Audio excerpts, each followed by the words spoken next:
Hey everyone, Sejr here. Thank you for joining me. I finally created my 3 cards for Simon Says March 2020. I honestly don't know how people can create 10. That's very impressive. I just wasn't able to find that much time, and this is what I was able to come up with. Very happy. A lot of fun with this kit. I really enjoyed the watercolors, and I can't wait to just play with it some more after this. So without taking up too much time, let's go to card number 1. With this card, I used the watercolor pattern that came into the kit. There was actually 3 of them. I liked this one, just it looked a little bit easier to color. I was able to use the watercolor pencils that came with the kit. They didn't have any names on them, so I can't tell you which colors they were, but pretty much it was one of the pinks, one of the purples, yellow, orange. And I chose this image just because it just looked a little bit easier to color. I'm matting it to a piece of cardstock that I actually got from a Scrapping for Less card kit last month, and it's called Plum Punch. And then I'm going to take one of the sentiments that came out of the stamping set called Miss You, and I'm going to stamp it to the bottom there. Then I'm going to use the double-siding tape, and the reason I'm using double-sided instead of a liquid adhesive is because I'm afraid that that watercolor paper is going to warp too much and it just won't adhere properly. So I feel that when you're using the double-sided tape, it does hold a lot better. The only problem I have with it is I can never line it up just perfect the first time. That's why I like using the adhesive glue. And you'll see me a lot of times keep pulling it up and then I rip the paper underneath. Luckily, it doesn't really matter because it is getting covered anyways. For the last layer, I'm just going to use my art glitter glue and just glue that right into the center there. And this was a very simple card after you've colored it. Here I decided to try something. I see a lot of people use or splatter the watercolor on the card, and I really like that effect, but I don't know if they actually use the pencils or if they actually have watercolor brushes. So I wanted to try it out just with what I have. My brush is relatively small, so it doesn't leave big drops, but I'm just coloring it on the paper and testing it on the side. And then I'm adding a lot of water and I'm just going to splatter it all over. And you may not see it from here, but if you actually looked up close, you'll see very fine dots of purple and pink now. And I'm just playing with it on that piece of paper on the side, just trying to figure out how people do it. I was looking for big splotches and everything, but I think you need to have a bigger brush for that. These little enamel dots actually came from Scrapping for Less card kit from last month as well, and they're just awesome. They're these matte color, very not shiny at all, and I really like that. For card number 2, I am going to stamp that flower leaf combination all on the bottom of the card. I wanted to kind of keep this one simple. It wasn't the plan at the beginning, but it turned out I actually liked it. So what I'll do is using my archival ink. This is supposed to be a waterproof ink, so that's why I decided to use it since I'm using more watercolor pencils. And I'm just wanting to fill that bottom up with some flowers and leaves, that combination. I really liked it. And so to make it so that it leaves room for that sentiment, I just took a piece of scrap paper and I'm blocking it. You can use the masking tape or paper, whatever it is you have on hand. I just found that this was easy because I'm actually just trying to block off a square anyways. And I do apologize that I'm a little off camera. I'm still at my mom's house and I'm trying to set up and trying to get used to having the camera in the right location. And it's actually much higher than what I can see. Normally I can actually see my phone or my camera at the exact same time. So I don't realize when I get off camera like this. But it's not anything really happening. I am just putting that stamp, and I'm just continuing on the bottom of that because I'm going to be using this whole thing as my main card piece. And what I'm doing is I'm leaving that scrap piece of paper there again because I want to use that block sentiment that was there. You can kind of see it there on the right. And I want it to fit right in that little square. And so on the corner bottom, there's also another spot that I'm going to add another flower to, just to fill in that space. There we go. You can kind of see that. I'll put it down eventually. Off camera again. The colors I decide to use for this one is orange and yellow, and I'll show you how I do the first one, but once again, I'm not going to keep it on the camera just because it does take time, and I just didn't want to take too much time coloring. But I'm just playing. I don't know really how to use watercolors. I'm just doing it all by playing around. So I just put quite a bit on the bottom, the orange, and on the top I put some yellow, and then I'm just blending them all together. So it just kind of created this nice light tips to each flower with a really dark orange, and I really like that. And in BC where I live, there are these flowers that come around in the spring that look almost like this, and they're really, really beautiful. They kind of grow off the rocks. I really like that. So I decided to do it with this. Sadly, none of the paper in the card kit actually had orange on it, so I wasn't able to use any of those, but you'll see what I did. So there's the sentiment. I really like it. I love that black bold text. Just sits right there inside that little spot for that I didn't color. And I wanted to keep it very simple. I didn't want to add anything more.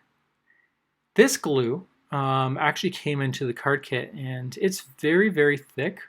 I don't think it's meant for what I'm doing right now. I think it's better that you use it for little pieces that you can glue to things, because it doesn't come out very well. But when I was gluing small pieces, it worked. It actually worked well because it's just so fine tipped. I think it actually tells you can cut it up, but I'll cut the tip up if you want more. So anyways, I'm keeping this one pretty simple, matting it with some orange cardstock. I think it looks pretty nice. For my last card, number 3, I've taken a couple of the blue pencils, and I wanted to try to create a gradient from a dark to light. I don't know if I did it correctly. Maybe my brush isn't big enough for doing this because I only have such a small one. Maybe a wider or flatter brush would have worked better. But as you see, I decided to keep it in this because I'm going to keep watching it to see what I did wrong. You can see that the bottom stayed really dark and the top just kept staying light. I do keep adding more blue. I'll go off camera, I'll dry it up, and I'll come in and I'll bring some more of the blue. And then I bring a third blue to see if I can just blend in between. So there I just added more of that dark blue, and I'm trying to blend it all in, but it's just not really working that well. I am right there, you can see now I'm trying a different technique, trying to blend it. I do now have 3 layers of blue. You can see really dark, and you can kind of see it's like really sharp.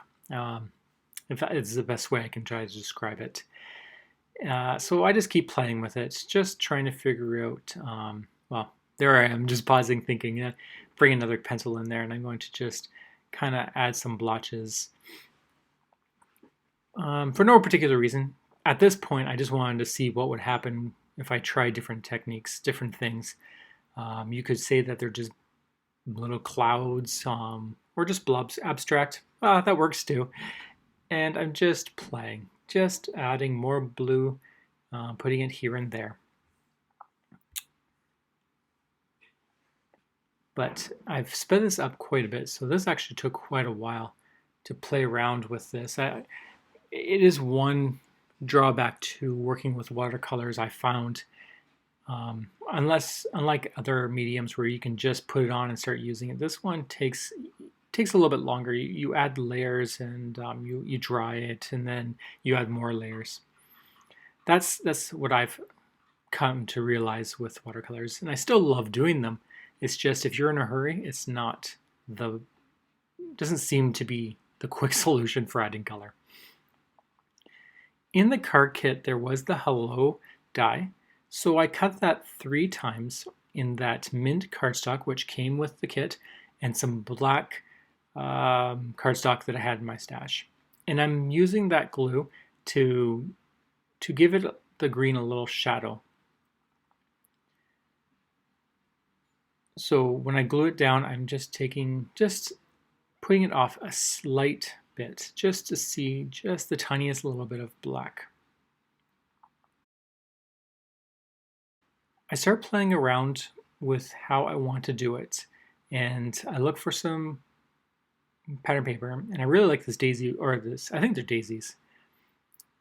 And what I'll do is I'll cut a piece of that, and it will measure roughly 3 1/4 inch by 3 3/4 of an inch.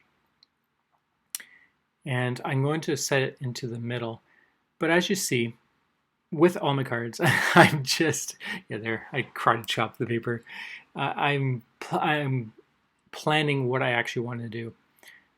Most of the times, I actually cut all of this out of my videos.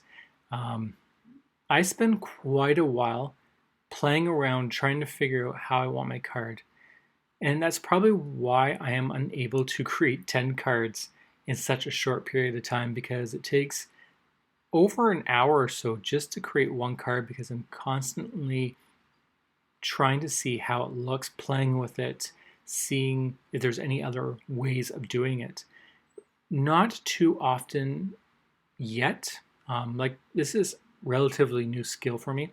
Not too often do I have a solution right off the bat. Like, I look at something and say, oh, I know exactly what I want to do. It's always playing. And here I decided to grab some shabby shutter distress ink and just add a little colors to the outside of all the hellos.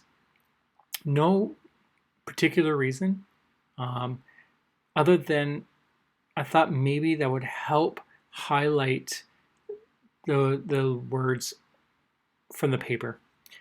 Because to me, the hello on that daisy paper does kind of get lost. Even though you have the black and the mint green is quite the contrast, it still seems to get lost on that paper. And I don't know how I can get it so it stands out a little bit more. Anyways, so that's what I did. And then I'm going to mat this on that cornflower blue cardstock, which comes in the kit. And I'm matting that daisy pieces of paper to it. Then I will glue that into the center of my watercolor piece of paper, the one I was playing with, trying to create the gradient. Now, here I realized that, once again, it's too much. So instead of just gluing that right to the card's base, which is white, I decided to add 2 of the colors. The blue, because I used it for the matting of the daisy paper. And then the green, because I wanted to bring some more of that green in to match the hello. So it wasn't, the hellos weren't just there abstractly. So each layer that I'm matting is 1/8 of an inch border additional to each layer. And I believe the blue one is also going to not be, oh no, it will be the size. So that the blue one will actually be 4 1/4 by 5 1/2 inches. And I'll glue that all on, covering everything so you don't see the base anymore. While I'm playing around with this, I will glue 2 of the hellos, and then I start playing around with some more of the sentiment stamps, because this stamp set has a lot of cool sentiments on it, and I do want to play with as many as I can. And so I'll glue these on, and then what I will do is I'll take the sentiment hello friend, and I'm going to use the black, or stamp it with some black ink. So I'm just playing with it. Once again, just looking, seeing what I want to do. And here's where I grab that stamp set and I take the hello friend. At first I was thinking maybe I'll put it right in the center so it's like hello on the top and the bottom, but I decided that I actually like all three hellos, and then just I will prop up the hello friend on the bottom. So there I'm just playing around, seeing where I want to put it. And I will trim that down so that I don't see the white anymore. And this is actually very similar to when you take black cardstock and you emboss it with some white with embossing powder. And that's one of my favorite things to do right now. I really think it's sharp. I just love it. And I seem to really get pulled into doing it every single time. So this stamp actually was pretty cool because it does that for me. I don't need to emboss anything. I just stamp it and it's perfect. So I'll take that little sentiment and I will add some adhesive, and these are from scrapbooking.com, and I will tape that right to the bottom of the last hello, just to prop it up just a tiny bit. And that just adds a little bit different to the card. Next, I'm going to take my Spectrum Noir shimmer pen and just cover all those hellos. And just gives it a little sparkle. You can't really see it on the camera, but it definitely is going to show up in person. And that's that for that card. Now I'm just going to show you the three cards that I created just in more of a slow motion. Here's the first card. You can kind of see the splatter from here and those really awesome embellishments, the little enamel dots. My second card, which was very simple, you can see the yellow tips and the orange dark on the bottom. I really like that. And then for the third card, you can't really see that shimmer from the Spectrum Noir pen, but it looks pretty nice when you can see it up close. Well, that's it, and I hope you enjoyed these three cards. I definitely had a lot of fun making them. I love working with watercolors, and I will play around with them more to get the grasp of how they work. Anyways, so thank you so much for joining me. I hope you guys have a wonderful day, and until next time, take care. Bye.